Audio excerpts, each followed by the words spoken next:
Hi everyone! Welcome to the Empath Tarot Case. Another love reading, timeless and general. Take what resonates lang po. Maybe some part of the reading, makaresonate kayo. Some part of it hindi. Totally makaresonate na parang kwento ninyo ito. No? Parang kayo yung binabasahan ko directly. Pero tingnan natin kasi iba't ibang mga love connections, iba't ibang mga energies. Tingnan natin ay ano yung mga aral at gabay sa buhay, pag-ibig, and life in general.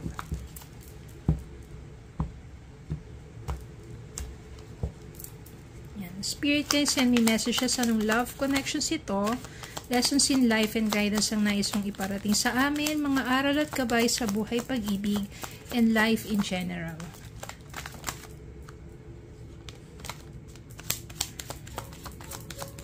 Spirit, can send me more messages.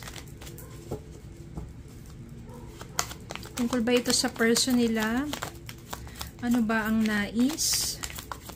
Nasa isipan? Nasa kalooban ngayon ng person nila? Ano mga nais sabihin? Naiisip pa sila ng person nila? Send me more messages sa Spirit Guide.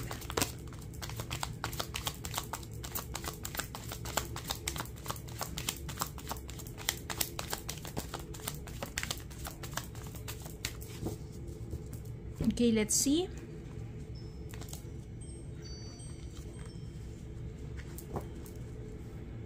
Four of Cups, the Fool, High Priestess, Six of Swords, Ten of Pentacles, Nine of Cups, Three of Wands, King of Cups, the Chariot, and Seven of Cups.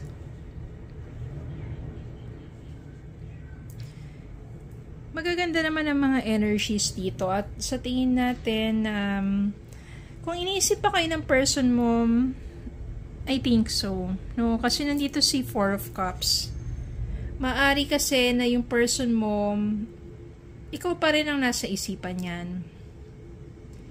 Yung mga nasa paligid niya or yung mga pinapakilala sa kanya, maaring ini-ignore niya lang yan.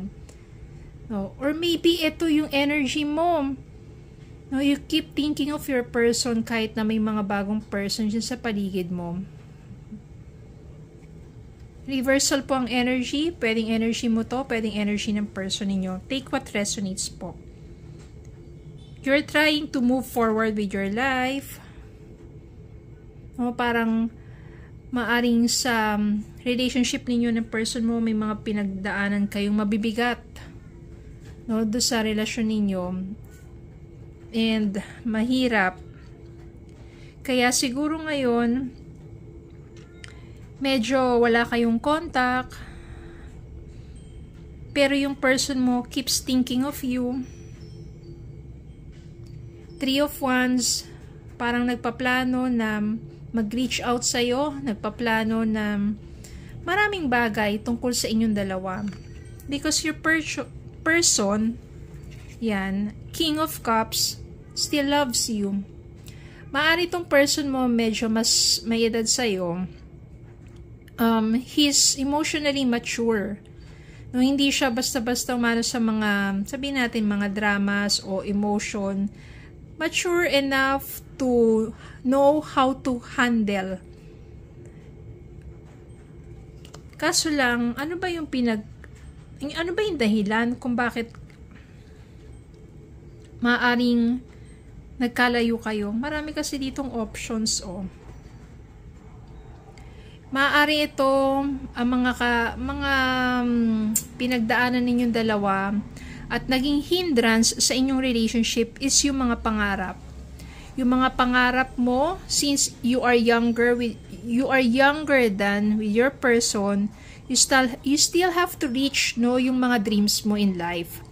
That you are young and energetic at marami kang mga pangarap sa buhay that you want to reach. Tapos parang hindi magkasabay yan eh. Kasi parang ang age gap ninyong dalawa, no, yung kanyang kind of maturity and yung sa'yo, you have a young energy. Siya masyadong mature, no, seryoso, but you are young and very energetic and adventurous, baka yun yung mga dahilan na kung saan hindi kayo nagiging align sa mga bagay na yon. But when you try to feel within yourself na mahal ka ng taong to, na nasasaktan din siya dahil marami kayong mga bagay, sabihin natin differences, 'di ba? Nasasaktan din naman siya kasi mahal ka niya eh. Maybe binigyan ka rin niya ng enough time and space for you to think, for you to be, sabihin natin, independent, and to go on with your adventures or yung mga pangarap mo sa buhay. Na maari ngayon, inuunawa na niya na dapat niyang i-accept at dapat niyang suportahan ka. Mga ganong bagay eh. Kasi parang ano dito is, yung age gap ninyong dalawa, though hindi siya ganong sobrang kalayo, pero yung maturity ng person na to eh. No? Tapos yung young energetic na energy mo, o young energy mo, adventurous mo, no? Yun yung nagiging ano, siya parang masyadong serious type, then ikaw is very adventurous na ganon. So, yun dapat yung kailangan magkaroon ng adjustment sa inyong dalawa. Your person is dreaming of you, wondering about you. At minsan pumapasok ka rin talaga sa panaginip niya. And yung 9 of Cups dito means wish fulfillment. Yun yung name. Ini-imagine niya na maayos kayong dalawa at ini-imagine niya na mag-meet kayo somewhere at mas maging maayos ang inyong relationship. At mangyayari yan kasi 9 of Cups nga, wish fulfillment eh. Pero before that happens, no, malalagpasan nyo yan, yung mga challenges na yan sa relationship ninyo. Ibig sabihin, ma-overcome ninyo yung differences na yan at magkakaroon ng adjustment sa isa't isa. And when the time comes, no, you will be ready to start over again. You will be taking risk to talk to that person at the same time, siya rin naman sa'yo kasi mahal ka niya eh.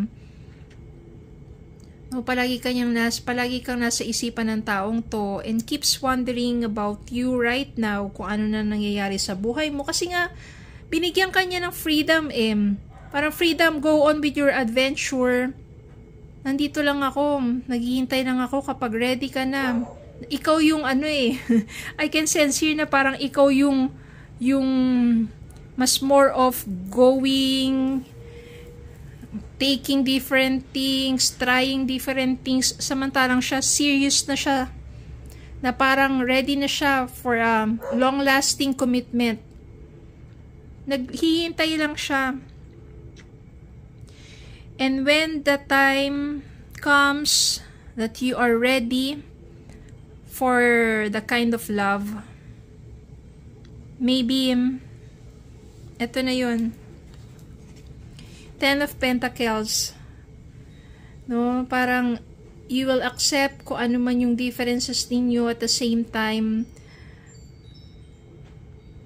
kaya mo nang yakapin yung kind of love, yung kanyang love language. At hindi naman niya kasi, di ka naman niya pinipigilan sa pagiging adventurous eh, or kasi alam naman niya, you are being young, di ba? Gusto mo, marami kang mga bagay na gustong malaman, matutunan, maranasan, di ba? Hindi ka naman niya pinipigilan dun eh. Nagkakaroon lang ng sabihin natin ng some kind of issue. Kapag nagkakaroon na kayo ng discussion, tapos iba yung inyong understanding. Pero when that meet, no, kapag nag-meet kayo in the middle of your relationship, tanggapin na isa't isa, supporting each other, understanding each other, accepting each other, ito yung makakamtan ninyo. 10 of Pentacles. In all aspect of relationship, napaka maunlad at napakasayang pagsasama. Ibig sabihin kasi niyan is, nandun na lahat-lahat, yung pagmamahalan, pangunawa, and you are building a family abundantly. Ibig sabihin yan, financially, okay na okay kayo kasi nandun na yung support eh. Nandun na yung understanding eh. At nandun yung love, nandun yung trust, nandun yung respect. So, ano pa bang kulang doon sa relasyon na yun, di ba? You will support each other. Financially, you will grow, become wealthy. Ganun din sa pagmamahalan kasi punong-puno ng tiwala at respeto. And you are building a family. Kaya dito, wish fulfillment talaga. Kaya sa reading na to, maaring I can sense here na yung person mo is mature enough and maybe you are someone who is younger and wants to have more adventures in life na somehow hindi niya nasasakyan, no? Kasi yung level ng kanyang maturity is masyado ng sabihin natin masyado siyang matured.